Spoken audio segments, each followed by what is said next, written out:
여호와께서 회막에서 모세를 부르시고 그에게 말씀하여 이르시되 이스라엘 자손에게 말하여 이르라. 너희 중에 누구든지 여호와께 예물을 드리려거든 가축 중에서 소나 양으로 예물을 드릴지니라. 그 예물의 소의 번제이면 흠없는 수컷으로 회막문에서 여호와 앞에 기쁘게 받으시도록 드릴지니라. 그는 번제물의 머리에 안수할지니 그를 위하여 기쁘게 받으심이 되어 그를 위하여 속죄가 될 것이라.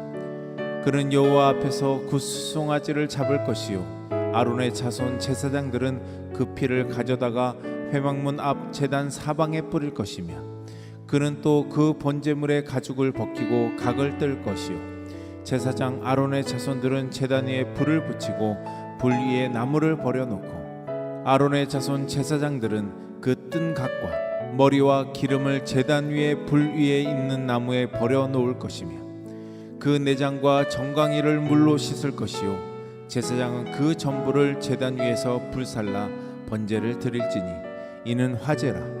여호와께 향기로운 냄새니라. 만일 그 예물이 가축대의 양이나 염소의 번제이면 흠없는 수컷으로 드릴지니 그가 제단 북쪽 여호와 앞에서 그것을 잡을 것이요 아론의 자손 제사장들은 그것의 피를 제단 사방에 뿌릴 것이며 그는 그것의 각을 뜨고 그것의 머리와 그것의 기름을 베어낼 것이요 제사장은 그것을 다 제단 위에 불 위에 있는 나무 위에 버려놓을 것이며 그 내장과 그 정강이를 물로 씻을 것이요 제사장은 그 전부를 가져다가 제단 위에 불살라 번제를 드릴지니 이는 화제라. 여호와께 향기로운 냄새니라. 만일 여호와께 드리는 예물이 새의 번제이면 산비둘기나 칡비둘기 새끼로 예물을 드릴 것이요 제사장은 그것을 제단으로 가져다가 그것의 머리를 비틀어 끊고 제단 위에서 불사르고 피는 제단 곁에 흘릴 것이며 그것의 모이 주머니와 그 더러운 것은 제거하여 제단 동쪽 재 버리는 곳에 던지고 또 그 날개 자리에서 그 몸을 찢되 아주 찢지 말고 제사장이 그것을 제단 위에 불 위에 있는 나무 위에서 불살라 번제를 드릴지니 이는 화제라. 여호와께 향기로운 냄새니라. 자, 이번 주에 이제 레위기 말씀을 묵상하고 있습니다. 아마 다음 달까지 레위기 말씀인가요? 예. 레위기의 이제 말씀은 사람이 하나님 앞에 어떻게 나아갈 것인가, 예. 그리고 하나님 백성으로서 어떻게 살아가야 하는가를 가르치는 말씀입니다. 레위기 서신의 기본 핵심 단어가 뭐냐면 뭘까요? 거룩이에요. 거룩. 거룩이라는 단어가 굉장히 많이 나와요. 1장에서 10장까지는 하나님을 향한 5대 제사 규례에 관한 이야기입니다.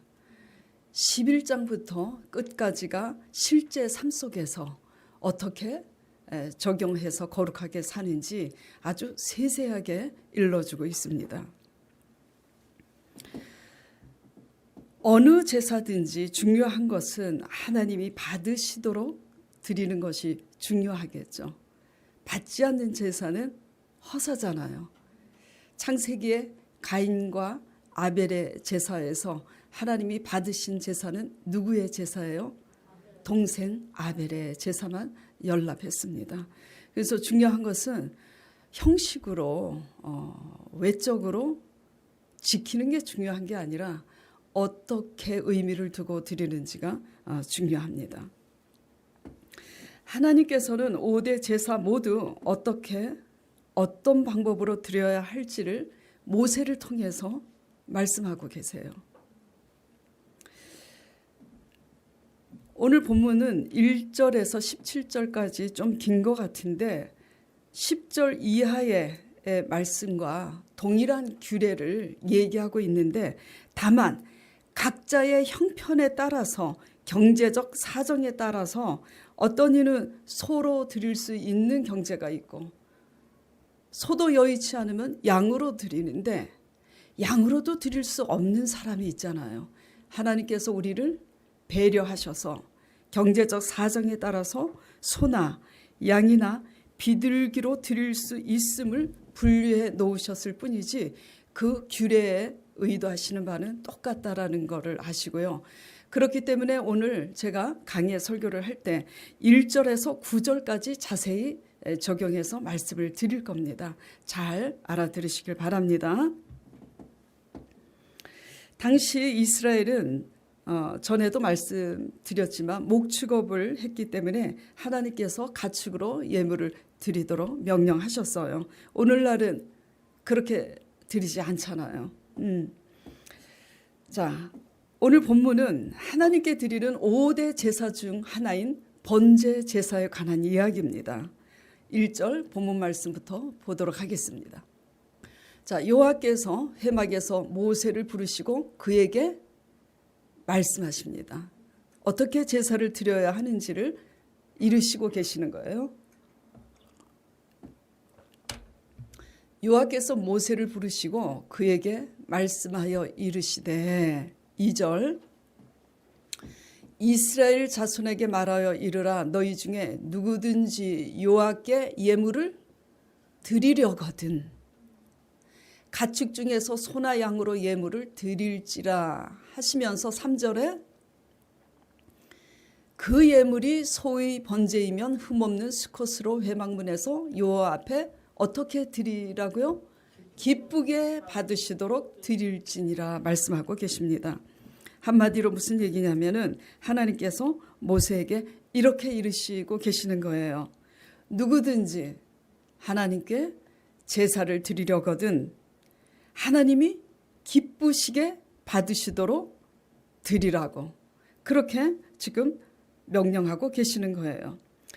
받으시도록 드림이 되어야 하나님도 우리를 축복해 주실 거 아닙니까? 여러분들이 좋아하시는 복, 그렇죠?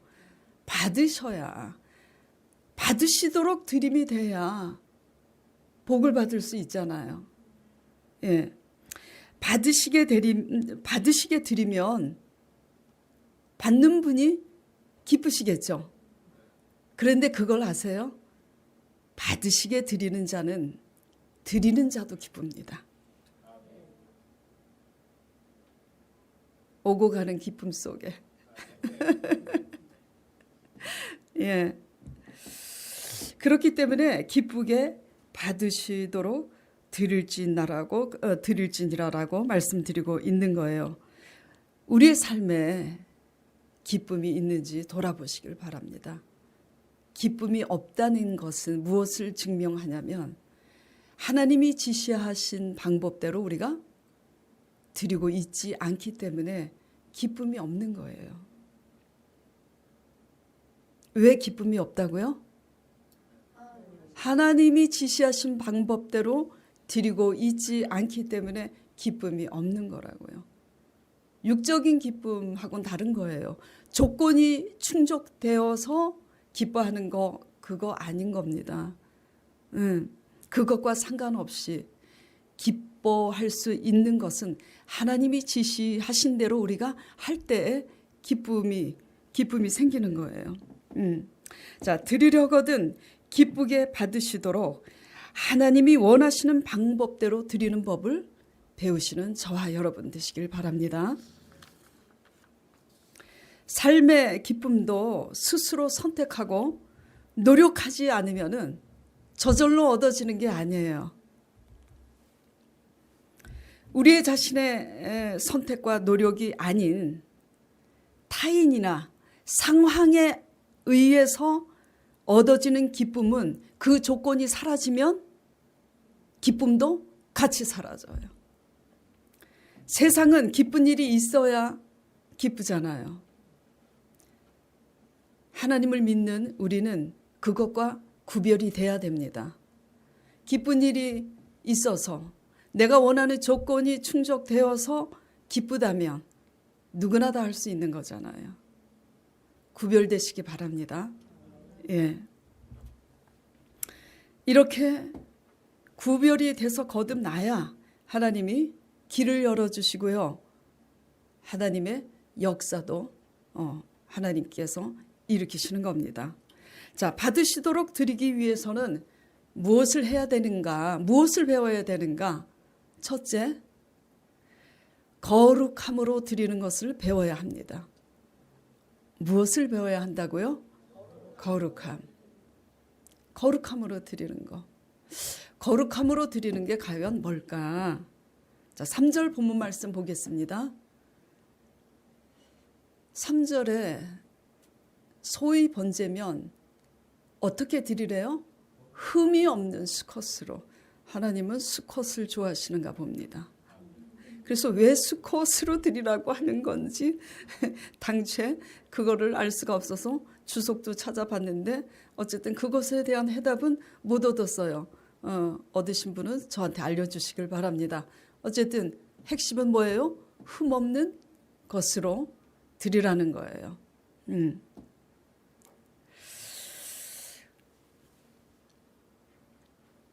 흠 없는 것이란 뭘까?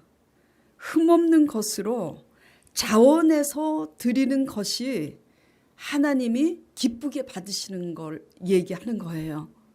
예?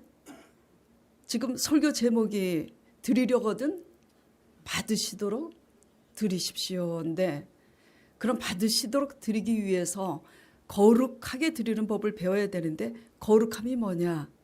흠이 없는 것으로 자원해서 드리는 게 거룩함입니다. 그렇다면 구체적으로 흠이 없는 것이란 뭘까?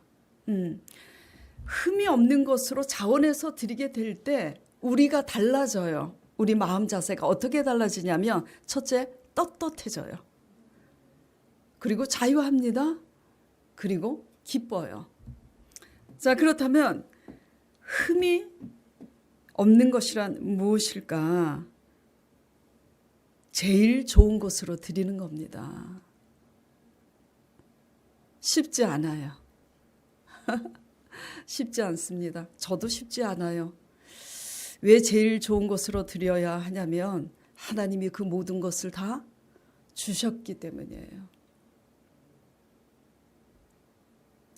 그리고 또 흠없는 것이란 무엇인가? 먼저 드리는 것입니다. 하고 싶은 거 다 하고, 놀고 싶은 거 다 놀고, 쓰고 싶은 거 다 쓰고, 나머지 드리는 시간, 나머지 드리는 물질, 이건 흠이 있는 거예요. 섬기는 것도 그래요. 봉사도 나를 위해서 다 하고 나를 위해서만 살기 때문에 헌신할 수가 없는 겁니다. 먼저 드리는 것이 뭐예요? 흠없는 거라고요. 누구를 위해서 먼저 드려요? 나를 위해서라는 답이 나올까 봐 조마조마했는데 하나님을 위해서 먼저 드리는 거예요. 그 다음에 흠이 없는 것이란 뭐냐면 순수한 겁니다. 성도들이 괘씸하게 제자 양육할 때도 그렇고 저한테 순진하다는 말을 참 잘하더라고요. 순수하다는 것보다 순진하다는 거는 좀 버릇이 없는 거잖아요. 근데 젊은 사람들이 저보고 순진하대요. 도대체 뭐가 순진하다는 거지? 근데 나이 60 넘어서야 알았습니다.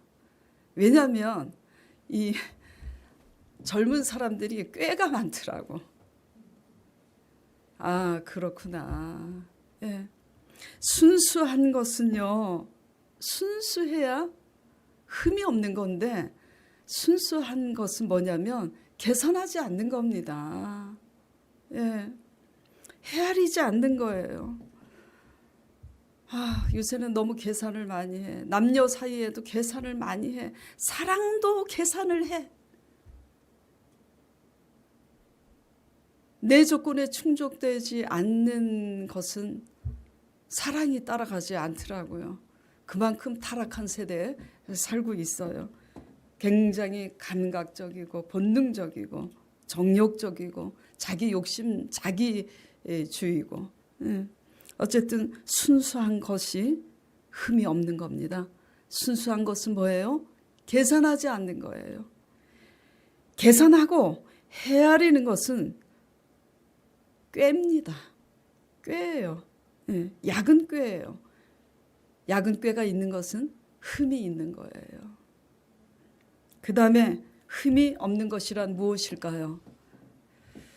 분수에 맞는 것을 의미합니다. 제일 좋은 거, 흠이 없는 거 드리라고 했다고 분수에 넘게 자기 형편과 사정에 넘치게 그렇게 소를 드릴 형편이 안 되는데 소를 드리면 어떻게 되는 겁니까?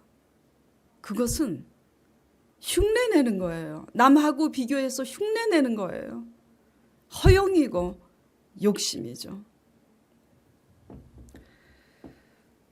흠없는 것으로의 의미는 바로 흠없는 것으로 기쁘게 받으시도록 드릴지니라라는 이런 것에 대한 의미를 지금 말씀드렸는데 이 의미는 결국 뭐냐면 드리는 자의 마음의 자세를 얘기하는 겁니다. 흠없는 것이 뭐라고요? 드리는 자의 마음 자세를 얘기하는 거예요. 하나님 앞에 어떻게 나가야 되는가? 거룩하게 나가야 되는데 거룩이 뭘까? 올바른 자세로 나가야 된다는 거죠. 올바른 자세가 뭐냐? 분수를 알아야 되고 순수해야 돼요. 불경스러운 동기와 목적의 꾀를 가지고 나가면 안 되는 거예요. 기도를 하는데 하나님께 나아가잖아요. 무엇이든지 구하는 대로 주리라고 말씀하셨으니 주십시오, 주십시오. 불경스럽잖아요. 달라고 하기 전에 내 자세가 어떠한지 나를 먼저 살펴봐야 되잖아요. 예.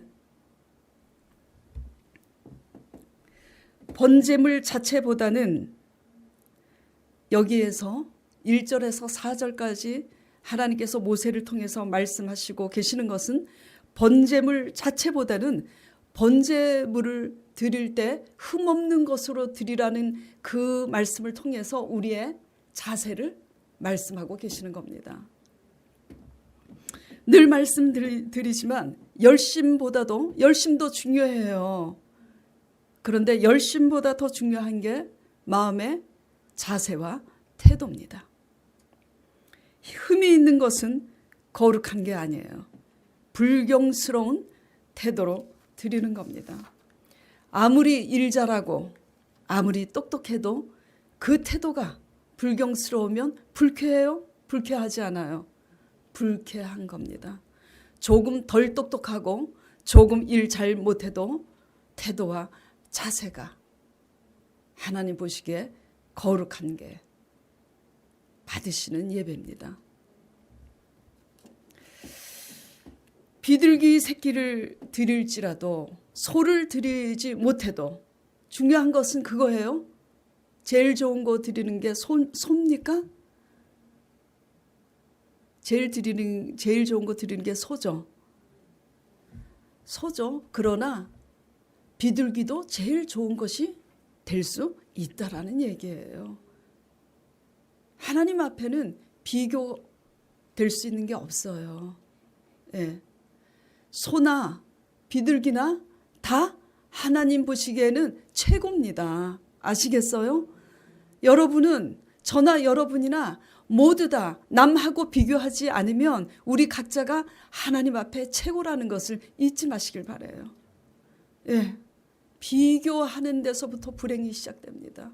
욕심이 많으면 비교를 하고 시기심이 많으면 비교를 해서 마음의 풍랑이 쉬질 않아요.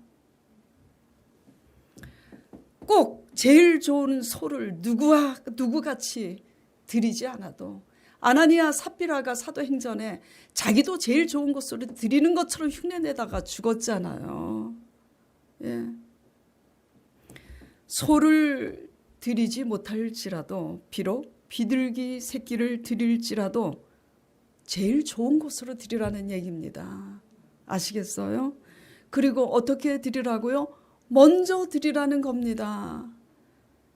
그리고 그 비둘기 새끼를 드리면서도 치사하게 불경스러운 동기와 목적을 가지고 드릴 게 아니라 순수한 마음으로 드리라는 겁니다. 그런 마음의 자세를 하나님께서 보신다는 거예요. 네.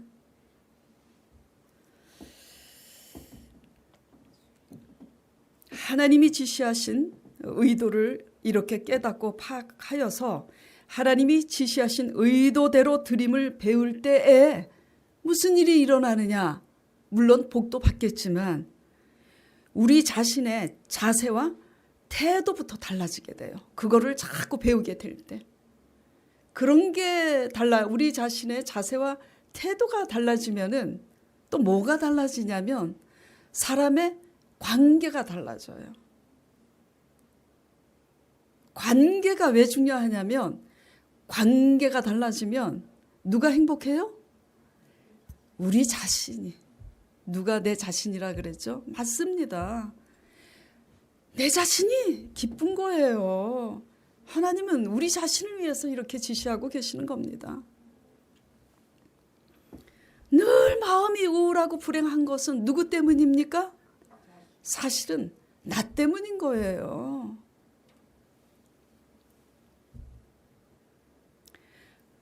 그렇기 때문에 드리려거든 기쁘게 받으시도록 이같이 흠없는 것으로, 흠없는 자세로 자원해서 드리는 것을 배우시는 저와 여러분 되시길 바랍니다. 예, 지난주에 청년부 큐티를 제가 오랜만에 했어요. 처음으로. 강 목사님 대신에 제가 큐티로 무엇을 가르치려고 시간을 가진 게 아니었어요. 궁금하더라고요. 도대체 청년들이 무엇을 힘들어하고 지금 있을까 듣고 싶었어요. 그리고 설교도 듣고 강 목사님하고 큐티를 하는데 대체 생각은 있는 건지 솔직히 말씀드려서요. 그냥 왔다 갔다 하는 건지 좀 알고 싶었어요. 네. 그들의 생각이 어떠한지 듣고 싶었습니다. 뭘 가르치려고 큐티를 하자고 그런 게 아니라. 그래서 그들의 말을 다 들었어요. 알아야 기도를 할 거 아닙니까?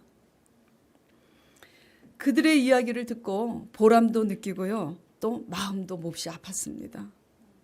그리고 또 깨달은 것은 그들보다 제가 또 나은 게 없다라는 거. 왜냐하면 저는 목회자이기 때문에 또 설교도 잘 올바로 해야 되기 때문에 어쩔 수 없이라도 기도 많이 해야 되잖아요. 말씀 봐야 되잖아요.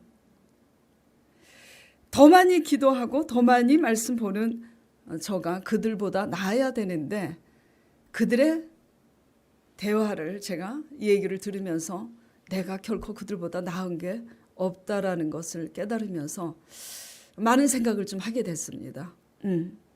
마음이 너무 아팠어요. 저 자신에 대해서도 마음이 아팠고 청년부 아이들을 보면서도 마음이 아팠죠. 보람도 있고요. 이런 고백들을 하더라고요. 이름은 얘기하지 않겠습니다. 제가 일 잘하고 착한 줄 알았는데 착하지 않다는 것을 깨달았다는 거예요. 어떻게 깨달았니 물어보니까 그것을 깨닫기까지 선배하고 직장의 선배나 동료들과의 관계가 불편해지면서 자기 자신을 돌아보면서 깨닫게 됐다는 거예요. 일을 잘합니다. 이렇게 고백하는. 일을 잘하는데 일도 잘하니까 착한 줄 알았다는 거예요. 근데 왜 선배가 나하고 말을 안 하는 거지? 잘 지냈는데? 왜 동료가 나하고 잘 지냈는데 어느 날부터 껄끄러운 거지? 고민에 빠진 거예요. 돌아보다가 마음에 걸리는 게 있잖아요. 처음에는 그까짓 거 가지고 뭘 저렇게까지 하나 생각했다는 거예요.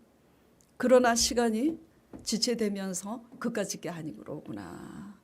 이런 게 달라지지 않으면 관계가 화목하지 않겠구나라는 걸 깨달으면서 자존심을, 모든 자존심을 내려놓고 장문의 편지를 썼다는 거예요. 어떻게 됐겠어요? 그 편지를 받은 선배하고 다시 이전처럼 화목해진 겁니다. 이게 쉬운 일입니까? 쉽지 않아요. 쉽지 않습니다. 뒤집어서 얘기하면 그 선배는 또 우리의 심기를 건드린 적은 없을까요? 있었을 거예요. 피차 비슷비슷해요. 다 사람은. 근데 우리가 자존심을 꺾고 그렇게 한다는 게 결코 쉬운 일이 아니에요. 그래서 굉장히 제가 감동을 받았어요. 그리고 또 한 형제는 이렇게 또 고백을 합니다. 지금 내 삶이 어려워서 더 나아지길 원하는데, 더 나아지길 원하는 그 삶을 하나님에게서 자기가 찾지 않고 자꾸 내 자신에게서 찾으려고 하고 있다라는 그런 고백을 또 할 때 마음이 먹먹하더라고요. 그리고 또 바울처럼 지난주 빌립보서 설교했잖아요. 바울처럼 성령 체험을 한다고 해서 나는 바울처럼 달라질 수 있을까? 그걸 저한테 묻는 거예요. 성령 체험한다고 바울처럼 될 수 없음을 양심상 느끼고 있기 때문에 질문을 하는 거잖아요. 이 질문은 굉장히 중요한 겁니다.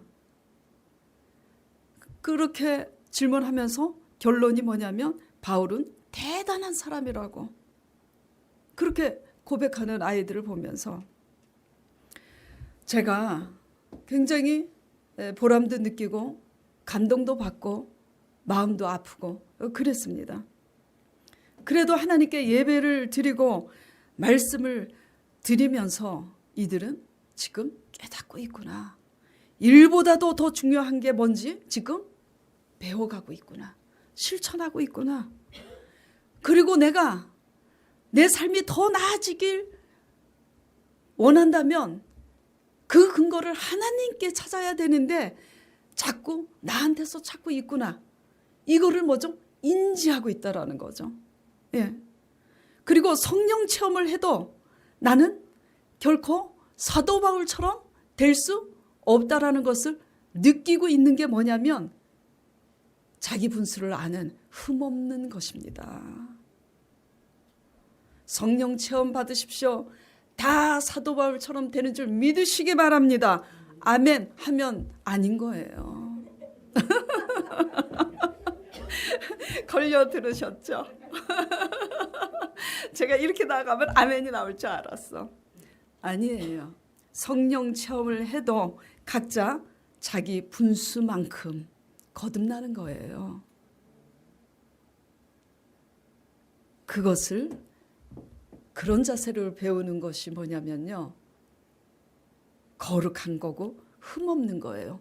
그래야 비교하지 않고 그래야 우리 자신이 처한 낮은 곳에서 비록 부족한 것일지라도 비교하지 않고 그곳에서 최선을 다하는 태도를 배우는 거예요.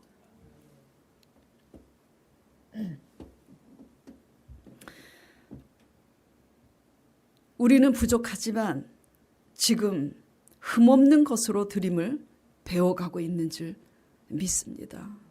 너무나 감사드려요. 강 목사님 또 수고하셨어요. 제가 좀 성격이 부끄럽습니다만 까칠하잖아요. 그래서 제가 한 2번인가 그랬어요. 강 목사, 청년부 애들이 큐티 하고 싶어 하지 않으면 그냥 때려쳐 하지 마. 억지로 하면 소용없어. 그래도 강 목사님이 마음이 따뜻해요. 그래도 안 하겠다고 도망가지 않는 이상은 그래도 해야 됩니다. 그래서 제가 그냥 그래 그럼 알아서 해 그랬어요. 그런데 큐티 이번에 하면서 강 목사님이 옳구나. 도망가지 않는 이상은 붙들고 해야 되는 거예요.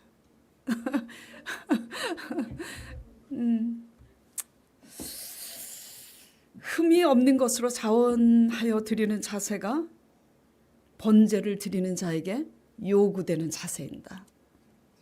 이 제사를 하나님이 받으시는 겁니다. 자, 레위기 11장 45절 보겠습니다. 같이 읽겠습니다. 나는 너희의 하나님이 되려고 너희를 애굽 땅에서 인도하여 낸 여호와라. 내가 거룩하니 너희도 거룩할지니라. 그 다음에 로마서 12장 1절 2절 같이 읽겠습니다. 그러므로 형제들아 내가 하나님의 모든 자비하심으로 너희를 권하노니 너희 몸을 하나님이 기뻐하시는 거룩한 산 제물로 드리라. 이는 너희가 드릴 영적 예배니라. 너희는 이 세대를 본받지 말고 오직 마음을 새롭게 함으로 변화를 받아 하나님의 선하시고 기뻐하시고 온전하신 뜻이 무엇인지 분별하도록 하라. 아멘. 거룩함으로 하나님 앞에 나가야 되는 것이 어떤 것인지 아셨죠? 흠이 없는 게 어떤 것인지 여러분 이해하셨으면 잘 적용해서 그렇게 나아가시길 바랍니다. 자, 두 번째는 그러면 어떻게 드려야 하는가? 자, 읽어보시기 바랍니다. 믿음으로 드려야지 돼요. 드리려거든 받으시도록 드리십시오. 하나님이 기쁘시게 받으시도록 드리기 위해서는 첫째는 거룩하게 드림을 배워야 되고 둘째는 믿음으로 드려야 하나님이 기쁘시게 받으십니다. 자, 지금까지는 번제물 자체보다는 어떻게 그 번제물을 드려야 하는지를 말씀을 드렸다면 지금은 번제물 자체가 의미하는 바를 말씀을 드리고자 합니다. 자, 4절 보겠습니다. 자, 그는 번제물의 머리에 안수할지니. 그가 누구냐면은 번제물을 드리는 사람입니다. 왜 번제물의 머리에 안수하냐면은 그를 위하여 기쁘시게 받으심이 되어 그를 위하여 속죄가 될 것이라. 이게 무슨 말씀이냐면 그 번제물이 그를 위하여 속죄가 될 것임이라. 우리가 드리는 번제물이 우리 죄를 대신한다는 얘기예요. 그래서 그 번제물 위에 안수를 하면은 우리의 죄를 그 번제물에 전가한다는 겁니다. 그래서 번제물 자체가 필요한 것은 번제물을 통해서 하나님께 나아가기 위한 속죄를 얻기 위해서 필요한 겁니다. 하나님이 거룩하시기 때문에 우리는 거룩하지 않잖아요. 거룩하려고 거룩함을 배우고 애쓰면서 하나님을 닮아가는 거지 거룩한 의인은 한 사람도 없습니다. 예? 예. 그렇기 때문에 우리는 하나님 앞에 나아갈 수가 없어요. 그렇기 때문에 우리를 대속할 번제물이 필요해요. 그래서 구약에 소나 양 같은 그런 가축으로 제물을 드리게 하셨는데 오늘날은 누가 번제물이 되어 주신 거예요? 하나님의 아들 예수 그리스도께서 우리의 대속물이 되어 주신 겁니다. 자, 히브리서 9장 11절 12절 보겠습니다. 그리스도께서는 장래 좋은 일에 대제사장으로 오사 손으로 짓지 아니한 것 곧 창조에 속하지 아니한 더 크고 온전한 장막으로 말미암아, 그러니까 한마디로 하나님의 아들 그리스도께서 우리의 대제사장으로 친히 오셨다는 거예요. 그래서 구약시대의 제사장들이 드리는 염소와 송아지의 피로 하지 아니하고 오직 당신 자신의 피로 영원한 속죄를 이루사 우리가 단번에 하나님 앞에 나아갈 수 있도록 하셨다라는 말씀인 겁니다. 아멘?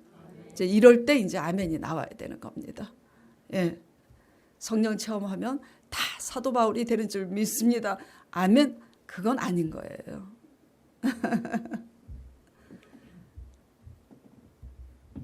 누구 덕분에 하나님 앞에 나아갈 수 있는 담력을 얻었다고요? 예수 그리스도께서 십자가에 흘리신 그 피 때문에 우리가 제사함을 얻고 하나님 앞에 나아갈 수 있는 길을 얻은 거예요. 그렇기 때문에 예수 그리스도를 믿음으로 말미암아 하나님께 나아가고 예수 그리스도의 이름으로 이 믿음을 가지고 하나님께 기도하시기를 부탁드립니다. 자, 히브리서 10장 19절. 그러므로 형제들아 우리가 예수의 피를 힘입어 성소에 들어갈 담력을 얻었나니. 예수 그리스도의 피, 그 피는 뭘 뜻하냐면 생명을 뜻합니다. 그렇죠? 예. 우리의 생명을 아버지께서 구원하시기 위해서 예수 그리스도께서 생명을 바치신 겁니다. 그것을 믿음으로 말미암아 하나님께 나아갈 힘을 얻은 거예요. 그래서 하나님께 나아가기 위해서는 우리의 열심과 우리의 의로 내가 이렇게 했는데 내가 이렇게 했는데 그러니까 복 주시옵소서가 아니라 우리가 이렇게 했는데 이렇게 했는데는 예수 그리스도의 은혜로 구원을 받았기 때문에 당연히 드려야 되는 거고 우리의 열심과 의를 세우면서 하나님 앞에 나아갈 수 있는 것은 아무것도 없다라는 얘기인 겁니다. 그래서 예수 그리스도의 보혈을 의지해서 하나님께 나아가고 또 잘한다고 해도 우리는 사람이기 때문에 넘어지고 자빠질 때 예수 그리스도의 보혈의 피를 의지하여 회개하고 제사함을 얻고 하나님께 나아가시기를 바랍니다. 예수 그리스도의 피가 없이는 그 누구도 하나님께 나아갈 수가 없어요. 우리의 열심과 의로 나아갈 수 없음을 분명히 말씀을 드렸습니다. 자, 히브리서 9장 22절. 그래서 히브리 기자가 이렇게 얘기합니다. 율법을 따라 거의 모든 물건이 피로써 정결하게 되느니 피 흘림이 없은즉 사함이 없느니라. 열심히 봉사하면 사함 받지요. 이제 제대로 대답하시네. 헌금 많이 드리면 사함 받지요. 다 해야 되는 거지만 예수 그리스도의 피를 의지하여 믿음으로 나가시길 바랍니다. 그리하면 그 믿음을 보시고 우리가 부족하고 못났을지라도 죄를 사해 주시고 우리를 온전케 서도록 성령께서 도우시고 환난에서 구원하도록 성령께서 역사 주시는 겁니다. 자, 그러면 거룩하게 드리는 걸 배워야 된다 그랬죠. 드리려거든 하나님이 받으시도록 드리십시오. 거룩하게 드리라고, 믿음으로 드리라고. 그래서 이런 게 거룩한 거고, 이렇게 이제 이런 믿음으로 이제 하라고 그랬어요. 그래서 이게 믿음이라고 해서 그냥 또 예수의 피만 붕어처럼 외치고 있으면 그 피가 믿음이냐 이거지. 그래서 과연 거룩하게 드리고 믿음으로 드리는 게 무엇인가, 우리 삶 속에 어떻게 적용이 돼야 되는가 말씀드리도록 하겠습니다. 자, 부족하지만 비둘기밖에 안 돼요. 비둘기밖에 안 되지만은 흠없이 드리는 것은 뭐며, 비둘기밖에 드릴 수는 없지만 믿음으로 드리는 것은 실제 삶 속에 어떻게 적용돼야 하는가. 지지난주 강 목사님께서 설교 시간에 짐을 지는 것에 대해서 이렇게 표현을 했어요. 근데 딱 그 표현이 마음에 와닿더라고요. 져야 하기 때문에 짐이라고. 너무 당연해서 아멘 안 하시네요. 지지 않는 것은 짐이에요, 아니에요? 지지 않는 것은 짐이 아닙니다. 근데 예수 그리스도께서 뭐라 그러셨어요? 피차 서로의 짐을 지라고 그랬습니다. 예수님께서 우리의 죄의 짐을 지기 위해서 십자가에 피 흘리셨고, 그 예수 그리스도를 본받아서 우리가 신앙생활을 해야 된다면 우리도 각자 져야 될 짐이 있는 거예요. 그래서 짐은 지라고 있는 거고 져야 짐인 거예요. 지지 않은 것은 신앙이 아닙니다. 그래서 남편 버리고 싶어도 남편하고 이혼하지 않고 살려고 버둥거리는 거고, 자식이 버리고 싶어도 자식 버리지 않고 책임지는 것을 그리스도 안에서 배우는 것이 신앙이고 그런 겁니다. 네. 그럼 어떻게 져야 되느냐? 삶의 무게가 무겁죠. 여러 모양으로 다 다르지만 무겁습니다. 우리의 삶의 무게가 무겁다고 해서 인간적으로 가볍게 하려고 애쓰지 마세요. 결국 우리가 우리 힘으로 애쓰면 애쓸수록 더러워질 뿐이에요. 새가 어떻게 날아요? 뭐 때문에 날아요? 날개 때문에 날아요. 새를 보세요. 새 날개가 새 몸보다 커요, 안 커요? 훨씬 큽니다. 새가 나는 것도 자기 몸보다 더 큰 날개의 무게가 있기 때문에 날 수 있는 거예요. 배가 항해를 할 때도 배에 뭐가 있어요? 돛이 있잖아요. 돛이 배보다 더 큽니다. 배도 무거운 돛이 있기 때문에 항해가 가능한 거예요. 우리가 새보다 못합니까? 각자 져야 될 짐을 신앙 안에서 배우지 못하면 새보다 못하고 개보다 못한 겁니다.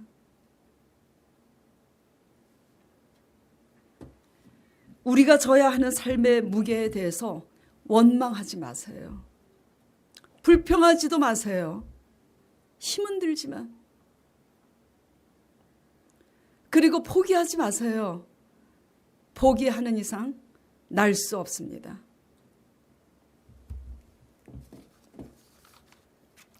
각자에게 맡겨주신 삶의 무게를 예수 그리스도의 십자가 보혈 앞에 믿음으로 나아가는 게 뭐냐? 각자에게 맡겨주신 삶의 무게에 대해서 감사하는 게 믿음으로 나아가는 겁니다. 힘이 안 들어서 감사하는 게 아니에요. 힘이 들지만 그 의도를 알기 때문에 감사하는 겁니다. 그 무게 때문에, 그 무게를 견뎌내다가 보니까 우리가 달라지는 거잖아요.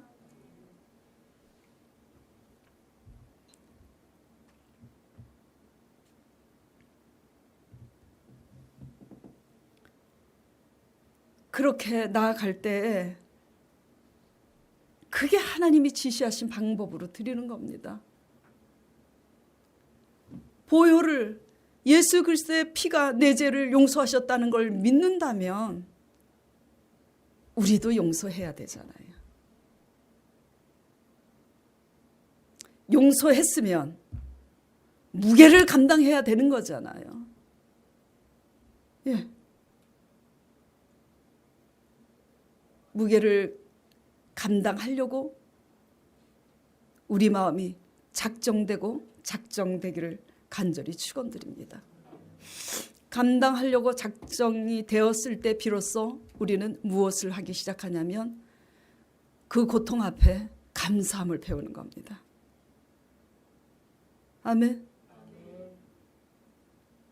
상대방이 좋게 해주길 바래가지고 유치하게 그냥 그때 기뻐하는 제발 그런 육적인 신앙에서 졸업하시기를 바랍니다. 거룩함으로 이렇게 믿음으로 감사함으로 하나님이 지시하신 방법대로 드릴 때 성령께서 임하시는 거예요. 예. 그래서 오늘 본문에 성령께서 임하신다는 것을 이렇게 표현을 하고 있습니다.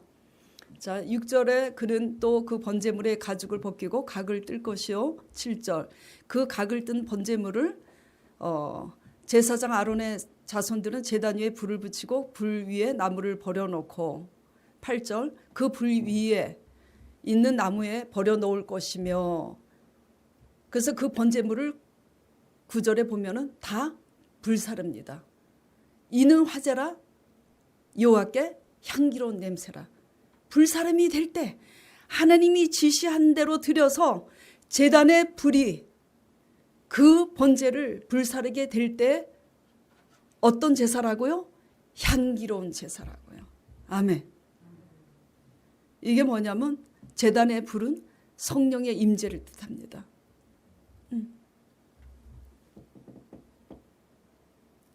흠없는 자세로 드리는 걸 배우고 믿음으로 삶의 무게를 하나님의 의도 안에서 믿음으로 힘은 들지만 원망과 불평과 다툼과 허영으로 말고 겸손하게 감사함으로 수용하면서 그렇게 드릴 때 하나님께서 어떻게 하신다고요? 임하시는 거예요.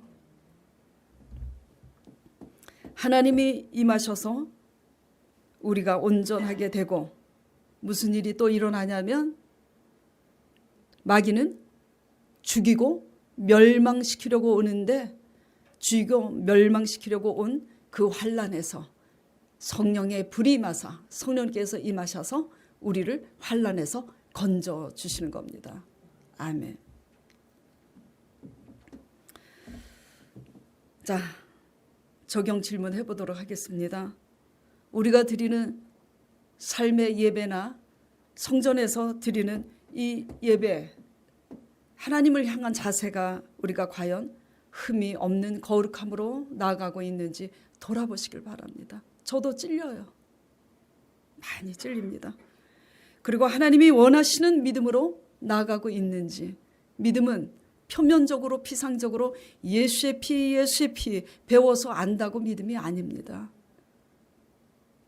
그 피가 정녕 우리를, 그게 마음에 와닿지 않아도 머리로라도 믿기로 작정하셨다면 우리 죄를 다 사하신 그 은혜를 따라 우리도 용서하고 서로의 짐을 지는 그 무게를 감당하시길 바랍니다.